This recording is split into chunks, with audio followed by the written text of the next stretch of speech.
Hello everyone, welcome to agriculture vision platform. Myself Sandeep Beniwal. आज अपने इस वीडियो में बात करेंगे क्लास 11th के थर्ड लेसन के बारे में, जिसकी 3 से 4 वीडियो हमने पहले पढ़ चुके हैं, जिसमें हमने मृदा का सामान्य जिक्र पढ़ लिया है, मृदा कणाकार पढ़ लिया है, मृदा संरचना पढ़ लिया है और आज हम पढ़ेंगे मृदा वायु और मृदा रंध्रावकाश। मृदा तापमान भी हमने पढ़ लिया है। मृदा वायु और मृदा रंध्रावकाश के बारे में इस वीडियो में अपने चर्चा करेंगे। चलिए स्टार्ट करते हैं।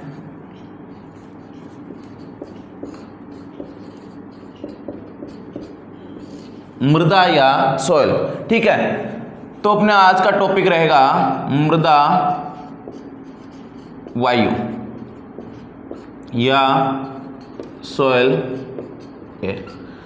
मृदा वायु या सोइल एयर के बारे में अपने बात करते हैं। तो मृदा वायु या सोइल एयर क्या होता है कि मृदा में उपस्थित गैसों की जो मात्रा होती है, जितनी गैसें उपस्थित होती है मृदा में, वो क्या होती है? मृदा वायु होती है। तो सूक्ष्म जीवों के लिए और पौधों की वृद्धि के लिए, उपापचय क्रियाओं के लिए जो मृदा में वायु उपस्थित होती है, उस मृदा को क्या कहते हैं? मृदा वातन कहते हैं। तो सबसे पहले अपने मृदा वातन की परिभाषा लिखते हैं कि मृदा वातन मृदा कौन सी होती है?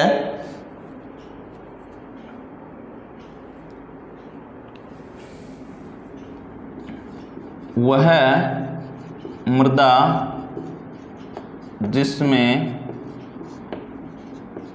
उगे हुए पौधों एवं सूक्ष्म जीवों की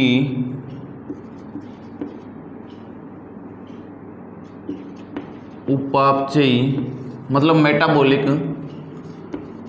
क्रियाओं को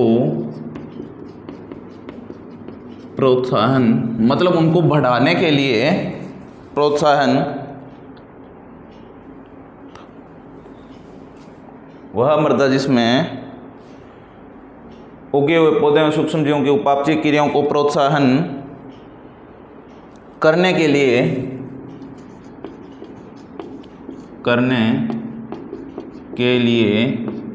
गैसें उचित मात्रा में हो, वातित मृदा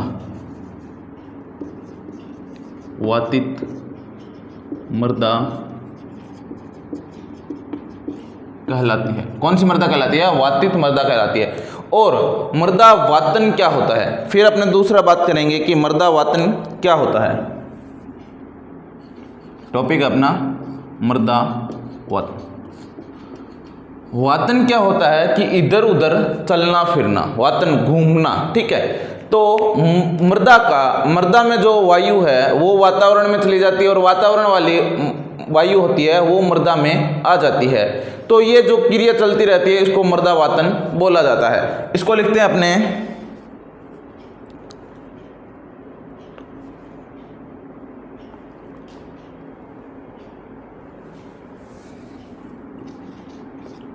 मृदा के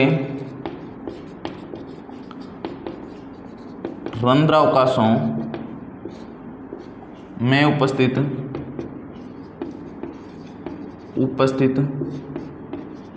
वायु का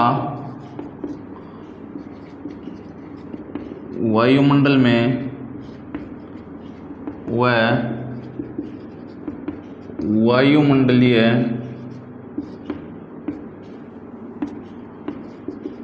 वायु का मृदा रंध्रावकाशों में लगातार परिवर्तन होते रहना या क्या होगा, नई वायु आएगी, वायु का वायु का मृदा रंध्रावकाशों में नवीनीकरण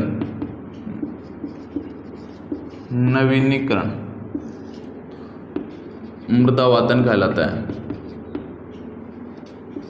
मृदावातन कहलाता है। ठीक है, ये अपनी कहानी थी कि मृदा के रंध्रावकाशों में उपस्थित जो वायु होगी वह स्वतंत्र वातावरण में चली जाएगी और वातावरण में जो वायु होगी वो मृदा रंध्रावकाशों में आ जाएगी। तो मृदा रंध्रावकाशों में क्या होगा, नई वायु आ जाएगी। इस नवीनीकरण को क्या कहते हैं, मृदावातन कहा जाता है। मृदा में वायु का संगठन, एयर कॉम्पोजिशन इन सॉइल। तो मृदा में कौन कौन सी गैसें पाई जाती है, जैसे अपने वातावरण में गैसें पाई जाती है उसी प्रकार से मृदा में क्या होती है, गैसेस पाई जाती है।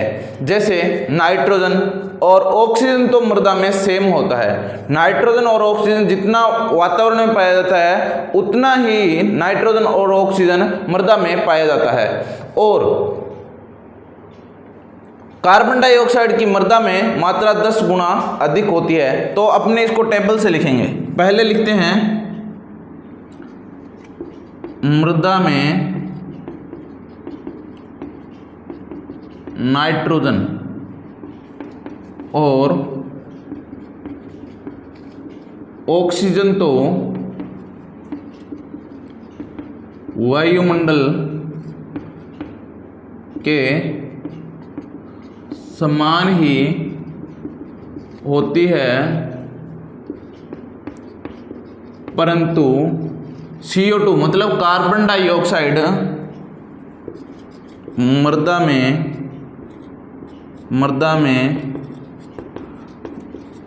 वायुमंडल की अपेक्षा 10 गुना अधिक होती है। क्या होता है, 10 गुना अधिक होती है। अब इसको एक टेबल बनाते हैं अपने, यहां अपने एक टेबल बना लेते हैं।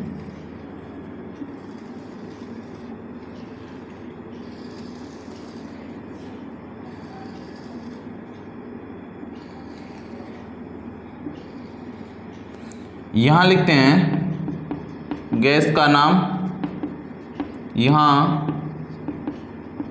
वायुमंडल में मात्रा प्रतिशत में, और यहाँ मृदा में मात्रा प्रतिशत में कितनी होती है। सबसे पहले अपने 1 नंबर पर नाइट्रोजन गैस की बात करते हैं। नाइट्रोजन, 2 नंबर ऑक्सीजन और 3 number CO2 carbon dioxide gas की अपने बात करते हैं। ठीक है, इन 3 गैसों की अपने बात करेंगे तो ये भी क्या होती है, सेम होती है। ये भी क्या होती है, सेम होती है। ठीक है, और ये क्या होती है, 0.03% होती है वातावरण में और 0.3% होती है वो मृदा में। ठीक है, तो ये अपने को पढ़ना है कि गैसेस जो होती है वायुमंडल में और मृदा में सेम होती है, परंतु कार्बन डाइऑक्साइड है वो क्या होती है, 10 गुना अधिक होती है। यहाँ पे 0.03 और 0.3 मृदा वायु में। ठीक है, इसके बाद अपने पढ़ते हैं प्रभावित करने वाले कारक।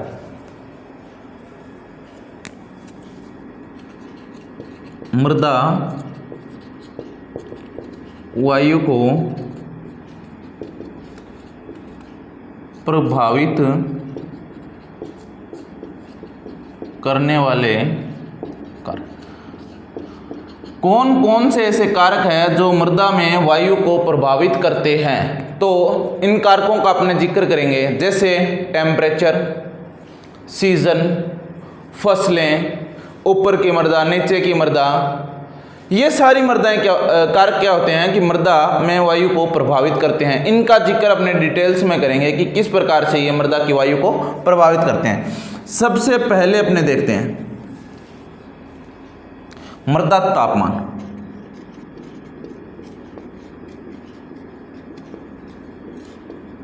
Soil temperature. अब मृदा तापमान किस प्रकार से प्रभावित करेगा, जैसे मृदा का यदि तापमान बढ़ेगा तो सभी जैविक और रासायनिक क्रियाएं क्या होगी, बढ़ेगी। अब सभी जैविक रासायनिक क्रियाएं बढ़ेगी तो मृदा वायु पर क्या प्रभाव पड़ेगा, बिल्कुल पड़ेगा, क्योंकि सभी क्रियाएं बढ़ेगी तो या तो उनसे ऑक्सीजन निकलेगी या ऑक्सीजन को काम लेंगे। जैविक और रासायनिक क्रियाओं में यही होना है। मृदा तापमान बढ़ने से मृदा में जैविक रासायनिक क्रियाएं भी बढ़ती है, जिससे जैविक रासायनिक क्रियाएं बढ़ती है जिससे मृदा वायु प्रभावित होती है,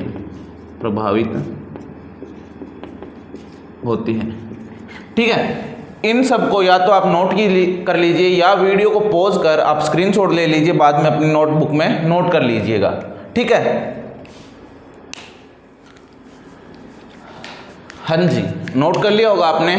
तो आपने पहला कारक पढ़ा था कि तापमान मृदा को कैसे प्रभावित करता है, जिसमें तापमान क्या होगा, जैविक और रासायनिक क्रियाएं बढ़ेगी जिससे मृदा की वायु भी प्रभावित होगी। अब अपने दूसरा पढ़ते हैं कि कौन सा कारक प्रभावित करता है।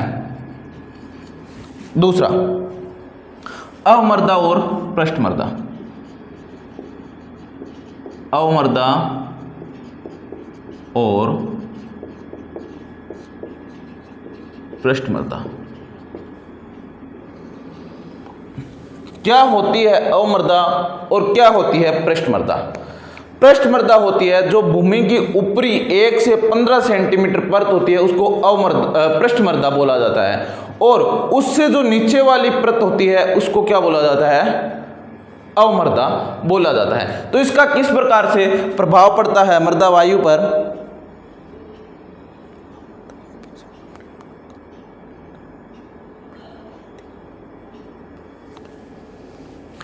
पृष्ठ मृदा में क्या होगा कि फसलें उगेगी और वो शोषण से क्या छोड़ेगी, कार्बन डाइऑक्साइड। तो अवमृदा की अपेक्षा पृष्ठ मृदा में कार्बन डाइऑक्साइड की मात्रा अधिक व ऑक्सीजन की मात्रा कम होती है।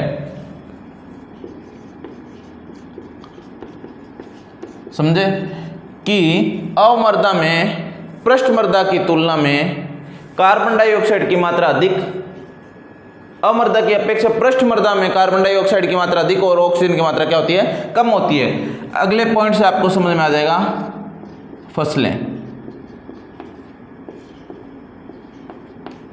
फसलें किस प्रकार से प्रभावित करती है? देखिए, फसलें श्वसन क्रिया से क्या होगा, ऑक्सीजन को खींच लेगी, श्वसन क्रिया से ऑक्सीजन को ले लेगी तो मृदा में ऑक्सीजन की कमी आ जाएगी। लिखते हैं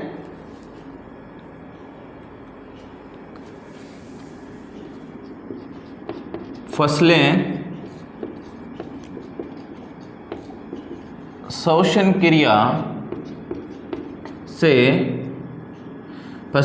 क्रिया से मृदा में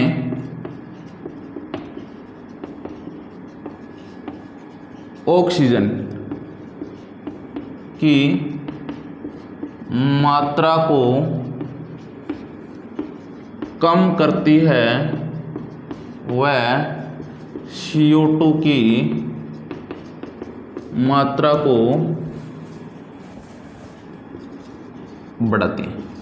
अब ऑक्सीजन तो श्वसन में लेगी, इसलिए मृदा में ऑक्सीजन क्या हो जाएगी, कमी, और कार्बन डाइऑक्साइड छोड़ेगी तो क्या हो जाएगी, मृदा में कार्बन डाइऑक्साइड की अधिकता हो जाएगी। इसके बाद में अपने देखते हैं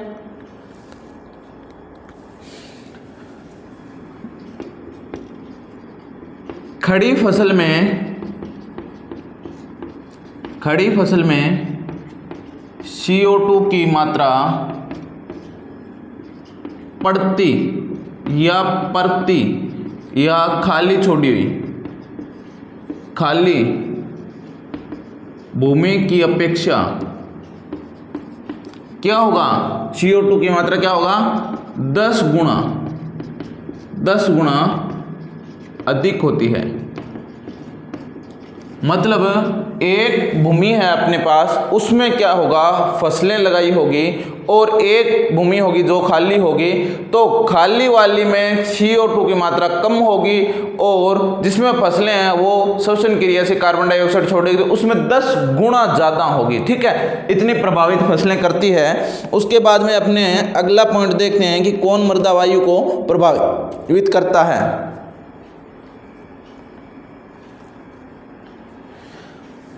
जीवांश पदार्थ, जीवांश पदार्थ। अब जीवांश पदार्थ किस प्रकार से प्रभावित करते हैं, तो देखिए, अधिक वायु संचार होगा, अच्छा वायु संचार होगा, मृदा वातन अच्छा होगा, तो उसमें क्या होगा कि सूक्ष्म जीव अच्छे से क्रिया करेंगे। यदि जब सूक्ष्म जीव अच्छे से क्रिया करेंगे तो जीवांश पदार्थों का अपघटन क्या होगा, ज्यादा होगा। तो अपने लिखते हैं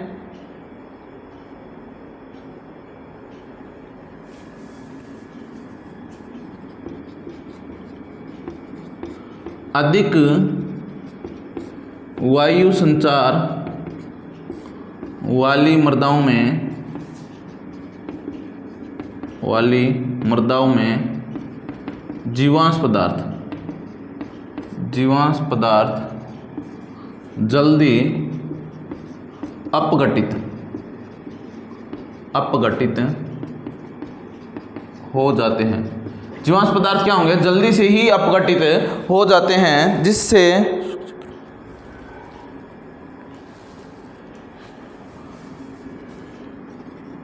क्या होगा, अधिक वायु संचार वाली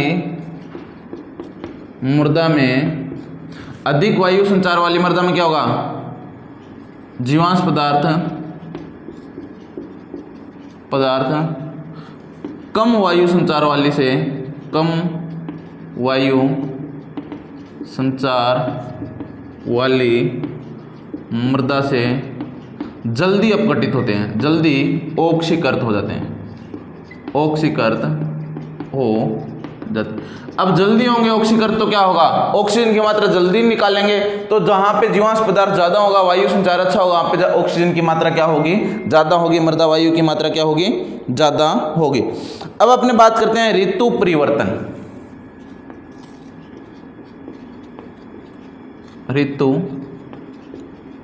परिवर्तन, अब ऋतु परिवर्तन का क्या फर्क पड़ेगा। ऋतु क्या होती है, सीजन मतलब गर्मी और सर्दी। अब ग्रीष्मकालीन में क्या होगा, सूखा पड़ेगा, तो वहां पे वायु की मात्रा क्या होगी, ज्यादा होगी। ग्रीष्मकालीन या शुष्क भूमि में ऑक्सीजन की मात्रा अधिक व CO2 की मात्रा कम होती है। इसी प्रकार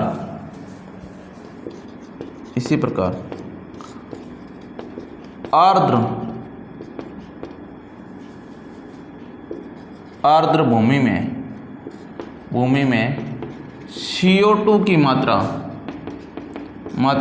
अधिक व ऑक्सीजन की मात्रा कम होती है।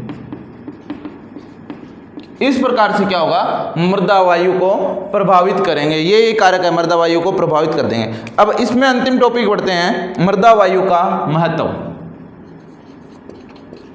मृदा वायु का महत्व, इंपॉर्टेंस ऑफ सोयल एयर। मृदा वायु का क्या महत्व है। देखो मृदा वायु यदि अच्छी होगी तो सूक्ष्म जीव अच्छे से सांस लेंगे और अच्छे से काम करेंगे। इसी प्रकार जड़ों की ग्रोथ अच्छी होगी और जड़ें अच्छी विकास होगी। सूक्ष्म जीवों की क्रियाशीलता बढ़ती है, वह फसलों की जड़ों का विकास होता है। फसलों की जड़ों का विकास होगा और सूक्ष्म जीवों की क्या होगी, क्रियाशीलता भी बढ़ेगी। दूसरा, उचित नहीं होने पर, उचित वायु संचार नहीं होने पर पौधों की जड़ों का विकास नहीं होता है। पौधों की जड़ों का विकास नहीं होता है। पौधों की जड़ों का विकास नहीं होगा, पौधे की जड़ों का विकास नहीं होगा तो क्या होगा, ये पौधे कमजोर रह जाते हैं। ठीक है, तो जल का और पोषक तत्वों का अवशोषण नहीं कर पाते हैं, जिससे क्या होगा, जल व पोषक तत्वों का अवशोषण नहीं कर पाते हैं। जल व पोषक तत्वों का अवशोषण नहीं कर पाते। क्या होगा कि जल व पोषक तत्वों का अवशोषण नहीं कर पाएंगे। जब मृदा में ऑक्सीजन होती है 10% से कम,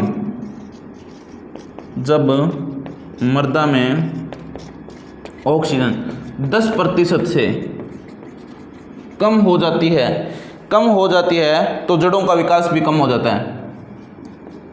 कम हो जाती है तो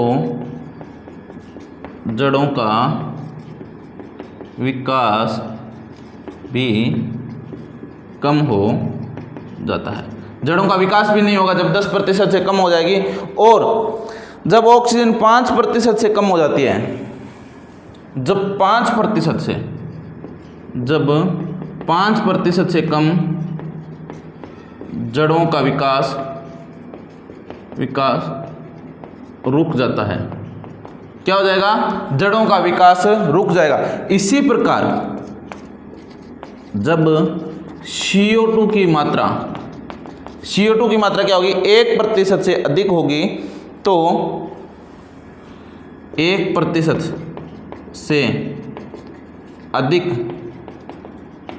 होने पर जड़ों का विकास रुक जाता है और 10% से अधिक होने पर जड़ें नष्ट हो जाती हैं। तो वातावरण में मृदा में वायु का बहुत ज़्यादा महत्व है, क्योंकि आपने पढ़ा 1% से कम होने पर जड़ें क्या हो जाएगी, रुक जाएगी वृद्धि, और इधर ऑक्सीजन की 10% से कम होने पर रुक जाएगी। और यहाँ पे 10% से अधिक होने पर क्या होगा कि जड़ें नष्ट हो जाएगी, और 5% से कम होने पर ऑक्सीजन का जड़ें नष्ट हो जाएगी। तो इसको नोट कीजिए या स्क्रीनशॉट लीजिए, इसके बाद में अपने देखेंगे नेक्स्ट अपना मृदा रंध्रावकाश। हाँ जी, अब अपने बात करते हैं मृदा रंध्रावकाश या सॉइल पोर स्पेस या पोरोसिटी। मृदा रंध्रावकाश, सॉइल पोर स्पेस।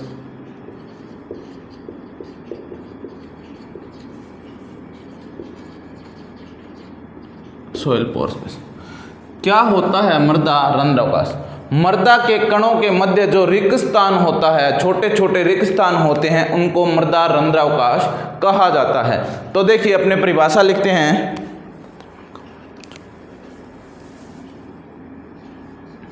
मृदा द्रव्यमान का वह आयतन जो ठोस या ठोस पदार्थों से नहीं गिरा रहता है, स्थान रिक्त होता है मृदा रंध्रावकाश कहलाता है। मृदा रंध्रावकाश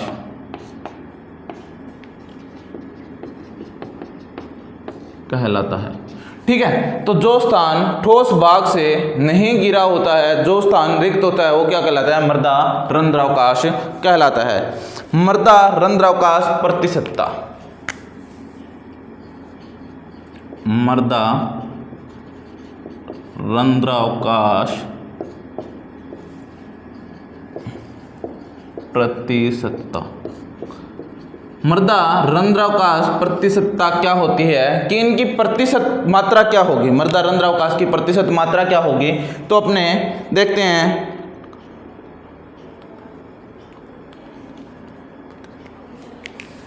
मृदा के कुल आयतन का, मृदा के कुल आयतन का वह प्रतिशत भाग, वह प्रतिशत भाग जो रिक्त होता है, मृदा रंध्रावकाश प्रतिशतता कहलाता है। तो मृदा रंध्रावकाश प्रतिशतता क्या होगा? मृदा का वह प्रतिशत भाग, मृदा आयतन का वह प्रतिशत भाग जो क्या होता है? रिक्त होता है, मृदा रंध्रावकाश प्रतिशतता कहलाता है। इसका फॉर्मूला है, इसका फॉर्मूला क्या है? मृदा, यहाँ पे लिखते हैं, मृदा रंध्रावकाश प्रतिशतता बराबर स्थूल घनत्व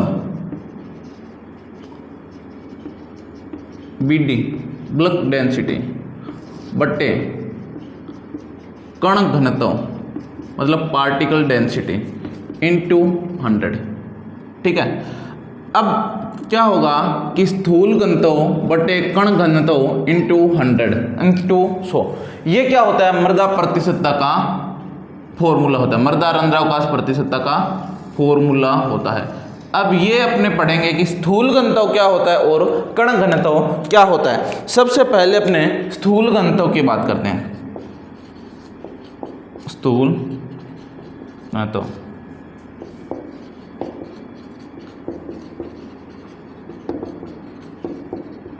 बल्क डेंसिटी। अब ये स्थूल घनत्व क्या होता है? जो मृदा होती है, टोटल मृदा ली, ओवन में अपने सुखाई, ओवन क्या होता है? समोसे गर्म करने वाला होता है ना, उसमें मृदा को क्या होगा? सुखा लेंगे। उसका जो आयतन होगा उसमें रंध्र भी उपस्थित होंगे और मृदा भी उपस्थित होगी। उसका जो आयतन होगा वो क्या होगा? मृदा स्थूल घनत्व होगा। इसको लिखते हैं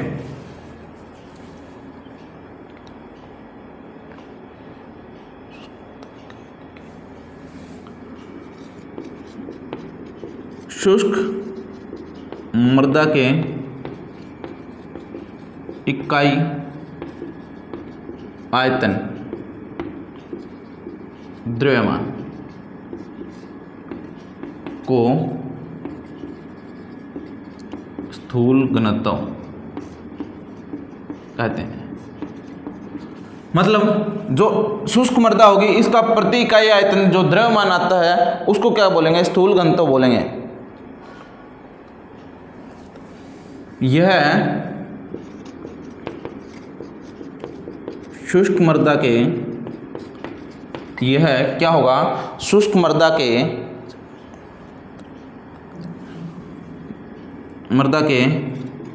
वजन व रंध्रयुक्त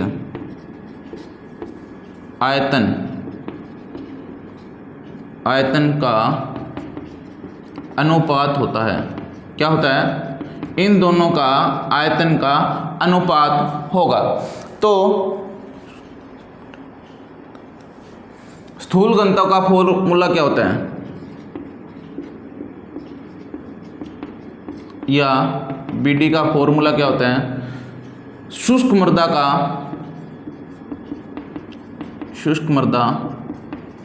का आयतन बटे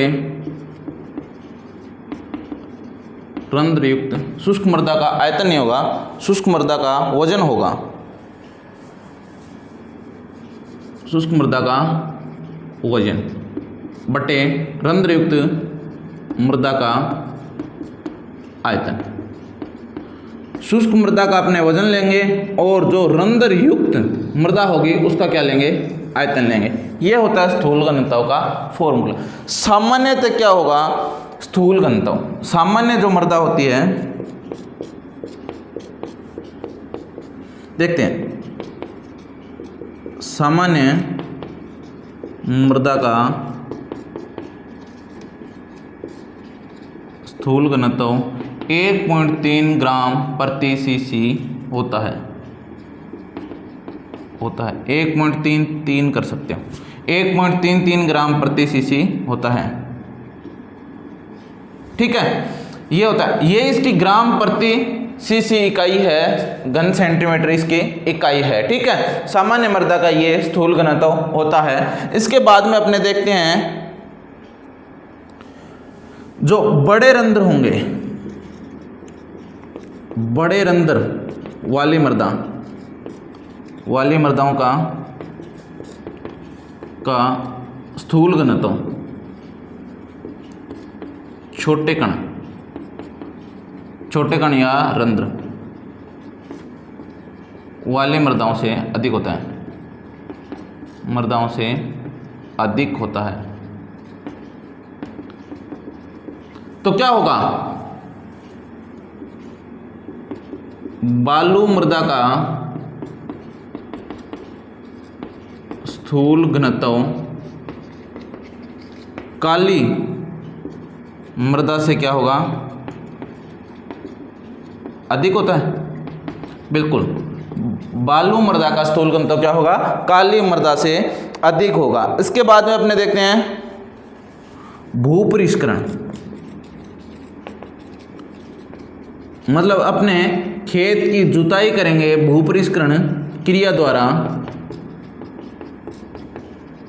स्थूल घनत्व कम होता है। क्या होगा, स्थूल घनत्व क्या हो जाएगा, कम हो जाएगा। इसके बाद में कार्बनिक खाद का प्रयोग करके सूक्ष्म क्या होता है, स्थूल घनत्व कम होता है। कार्बनिक पदार्थों के प्रयोग से स्थूल घनत्व कम होता है। इसको नोट कीजिए। इसके बाद में अपने देखेंगे कण घनत्व क्या होता है। यस, आपने नोट कर लिया। अब देखते हैं अपने कण घनत्व।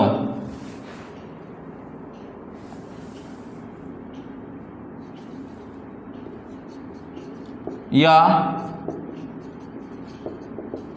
पार्टिकल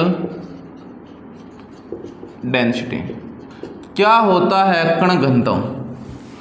बल्क डेंसिटी में क्या पढ़ा था आपने कि ओवन में सुखा लेंगे, उसके बाद में उसका आयतन कर लेंगे। इसमें क्या करेंगे, ओवन में सुखा के उसमें से रंध्र काश निकाल देंगे, रंध्र निकाल देंगे, उसके बाद में उसका क्या करेंगे, वजन करेंगे। और रंध्र रहित, मतलब रंध्र युक्त नहीं लेंगे, रंध्र रहित मृदा का क्या करेंगे, आयतन करेंगे। तो लिखते हैं इसके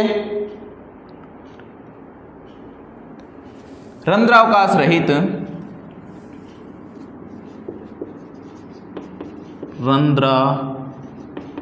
रंध्रावकाश रहित मृदा की प्रति इकाई आयतन का द्रव्यमान। रंध्रावकाश रहित मृदा कि प्रति इकाई आयतन का द्रव्यमान होता है कण घनत्व या वास्तविक घनत्व, कण घनत्व या वास्तविक घनत्व कहलाता है। अब देखते हैं इसका फॉर्मूला क्या होगा कण घनत्व या वास्तविक घनत्व का।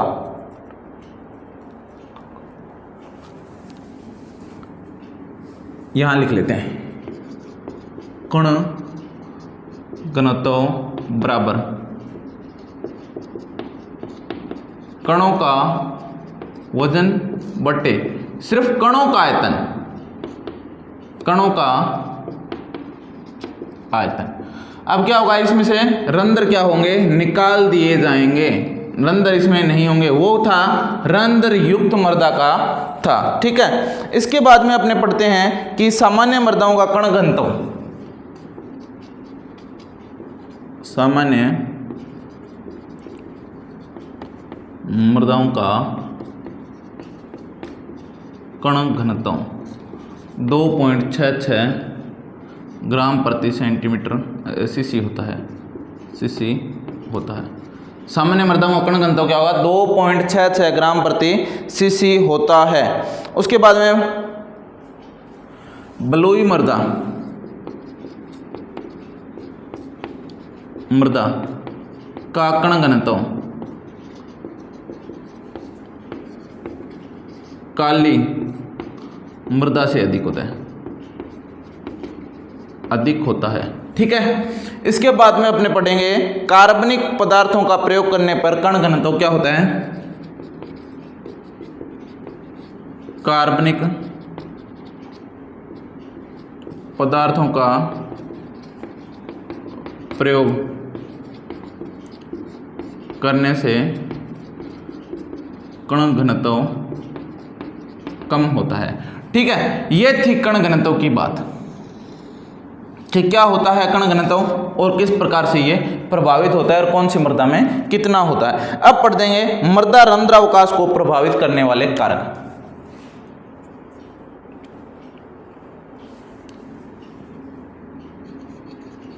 मृदा रंध्रावकाश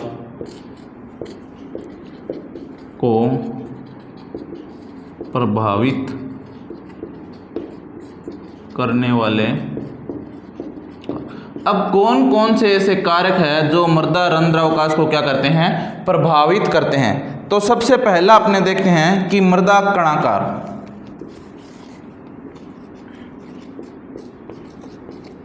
मृदा कणाकार। अब जो मृदा के कणों का आकार होता है, सोइल टेक्सचर होता है, वो मृदा रंध्रावकाश को किस प्रकार से प्रभावित करती है। मृदा के छोटे कणों, अब छोटे कण वाली मृदा होगी, कणों में रंध्रावकाश, रंध्रावकाश क्या होते हैं,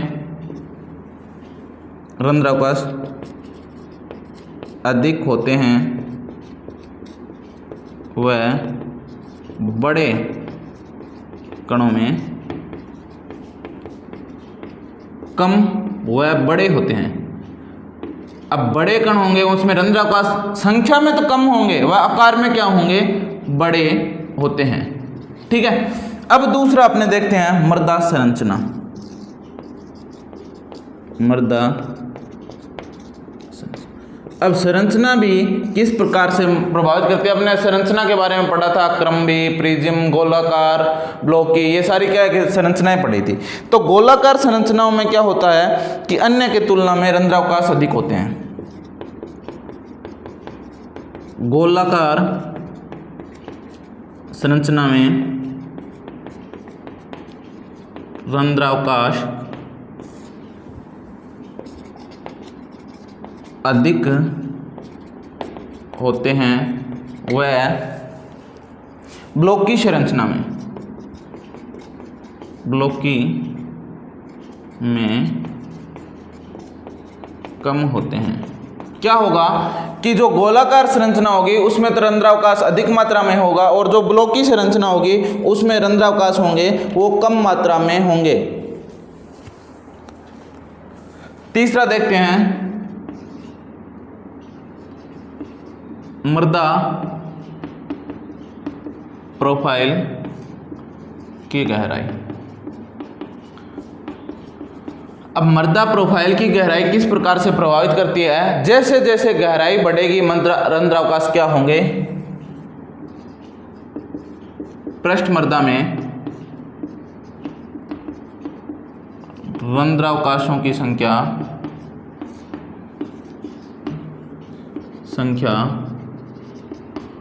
अधिक व अवमृदा नीचे की मृदा में रंध्रावकाशों की संख्या क्या होती है? कम होती है।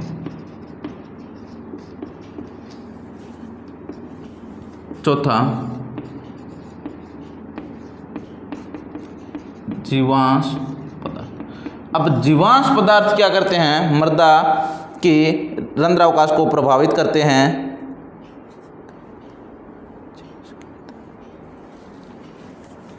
जिस मृदा में जीवांश पदार्थ अधिक होते हैं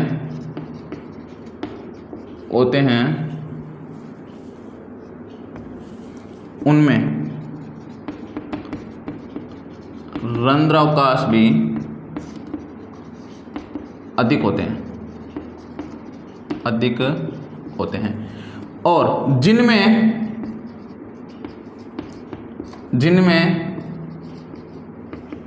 जीवांश पदार्थ कम होते हैं उनमें रंध्रावकाश भी कम होते हैं। ठीक है, जीवांश पदार्थ अधिक होंगे तो क्या होगा कि रंध्रावकाश भी अधिक होंगे और जीवांश पदार्थ कम होंगे तो रंध्रावकाश भी कम होंगे। अंतिम टॉपिक, जैविक सक्रियता। अब जीवों की एक्टिविटी कितनी है, वो सक्रिय कितने हैं, एक्टिव कितने हैं। यदि जैविक सक्रियता अधिक होगी, सूक्ष्म जीव जल्दी जल्दी कार्य करेंगे तो उसमें क्या होगा? रंध्रावकाशों की संख्या क्या होगी? अधिक होगी। और सूक्ष्म जीव ढीले ढाले काम करेंगे तो उसमें क्या होगा? रंध्रावकाश कम होंगे।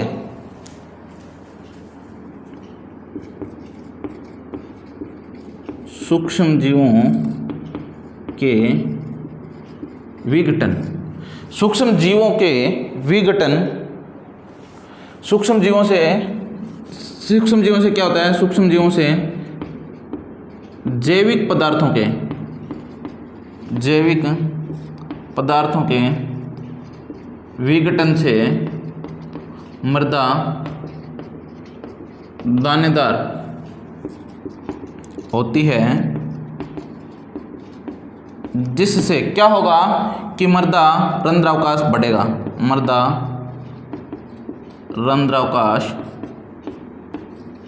बढ़ता है, मृदा रंध्रावकाश क्या होगा? बढ़ेगा। ठीक है, अब अपने ये टॉपिक कंप्लीट होते हैं। अब अपने 3 टॉपिक शेष रहते हैं, अम्लीय मृदा, लवणीय मृदा और राजस्थान की मृदाएं। ठीक है, आज के लिए इतने काफ़ी। मिलते हैं अगली वीडियो में, तब तक के लिए गुड बाय, टेक केयर।